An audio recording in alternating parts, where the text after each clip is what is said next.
Right ఇక details చూస్తే హైదరాబాద్ గాంధీ భవన్ లో టీపీసీసీ విస్తృత స్థాయి సమావేశం జరగనుంది.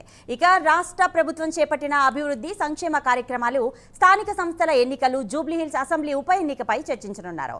ఈ నెల 18న కామారెడ్డిలో జరగబోయే బహిరంగ సభపై సమావేశంలో చర్చించనున్నారు.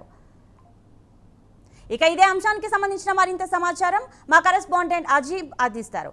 అజీం, మరి కాసేపట్లో టీపీసీసీ విస్తృత సమావేశం ప్రారంభం కానుంది. అయితే కొద్దిసేపట్లో పిసిసి అధ్యక్షుడు మహేష్ కుమార్ గౌడ్, అలాగే ఏసీసీ రాష్ట్ర వేల incharge Meenakshi Natarajan, deputy CM Bhatti Vikramarka అందరూ కూడా ఏదైతే టీపీసీసీ విస్తృత సమావేశానికి హాజరవుతారు. ఈ సమావేశంలో ఇప్పటికే పార్టీకి సంబంధించిన డీసీసీ అధ్యక్షులు, ఇన్ఛార్జీలు, జిల్లాలకు ఇచ్చినటువంటి కమిటీల కోసం ఇచ్చినటువంటి ఇన్ఛార్జీలు, అలాగే వీటితో పాటు అనుబంధ సంఘాల చైర్మన్లు, కార్పొరేషన్ చైర్మన్లు, జైబాబు, జైభీం, జై సంవిధాన్ కోఆర్డినేటర్లు, జిల్లా కమిటీ కోసం వేసిన పరిశీలకులు అందరూ కూడా ఈ సమావేశంలో పాల్గొంటారు. ప్రధానంగా ఈ సమావేశానికి ఉద్దేశించి పార్టీ ప్రవేశపెట్టిన పథకాలు, పార్టీ తీసుకున్నటువంటి కార్యక్రమాలు ఏవైతే ఉన్నాయో ప్రజలకు ఏ మేరకు వెళ్తున్నాయో, ఎలా వెళ్తున్నాయో తెలుసుకోవడంతో పాటు స్థానిక సంస్థల ఎన్నికలకు ఇప్పుడు కనుక వెళ్ళినట్టయితే ప్రభావం ఎలా ఉండబోతుంది, రాష్ట్రంలో ఎలాంటి పరిస్థితులు మనం రైతులకు ఏదైతే రైతు భరోసా 9 రోజుల్లో వేశాము, కానీ మరోసారి యూరియా పరిస్థితికి సంబంధించినటువంటి సమస్య రైతులు అనుకున్న నేపథ్యంలో స్థానిక సంస్థలకు ఎన్నికలకు వెళ్తే పార్టీ పరిస్థితి ఎలా ఉండబోతుంది. దీంతో ఈ అంశాలు తెలుసుకోవడంతో పాటు కూడా జిల్లా స్థాయి కమిటీలు కూడా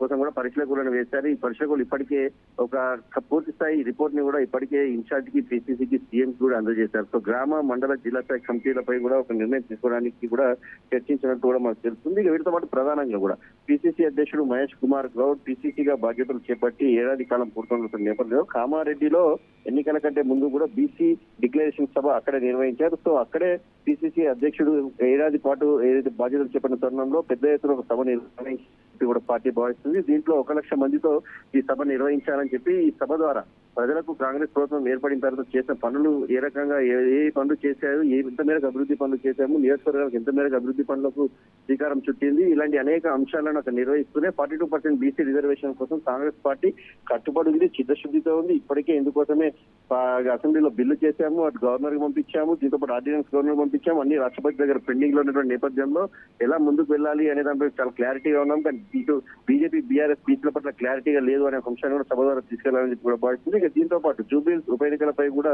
ఈ రోజు సమావేశంలో చర్చించే అవకాశం ఉంటుంది. హైదరాబాద్ ఇన్ఛార్జ్ పొన్నం ప్రభాకర్ ఇప్పటికే ఏదైతే గాంధీ భవన్ కూడా చేరుకునేటువంటి పరిస్థితి. సో ఈ నేపథ్యంలో ప్రధానంగా ఈ అంశాలన్నిటిపై కూడా పార్టీ బలోపేతం చేయడానికి కావాల్సినటువంటి చర్యలు, జిల్లా స్థాయిలో, మండల స్థాయిలో, గ్రామ స్థాయిలో పార్టీ పరిస్థితి ఎలా ఉంది, పార్టీ ప్రభుత్వం ప్రవేశపెట్టిన పథకాలు ఏ మేరకు ప్రజల్లోకి వెళ్తున్నాయి, స్థానిక సంస్థలకు మనం వెళ్తే పరిస్థితి ఎలా ఉండబోతుంది, జూబ్లీహిల్స్ ఉప ఎన్నికల్లో పార్టీ పరిస్థితి ఎలా ఉంది, అక్కడ ఇప్పటికే ఇన్ఛార్జ్ నిర్ణయించిన వారు ఏ మేరకు స్టడీ చేశారు, దీనికి సంబంధించిన పూర్తి స్థాయి రిపోర్ట్ తో పాటు జిల్లా, మండల స్థాయి కమిటీలు, కార్పొరేషన్ సంబంధించినటువంటి నామినేటెడ్ పోస్టుల భర్తీకి సంబంధించిన అంశాలపై ఈ సమావేశంలో చర్చించినట్టు మనకు తెలుస్తుంది. ప్రతిభ.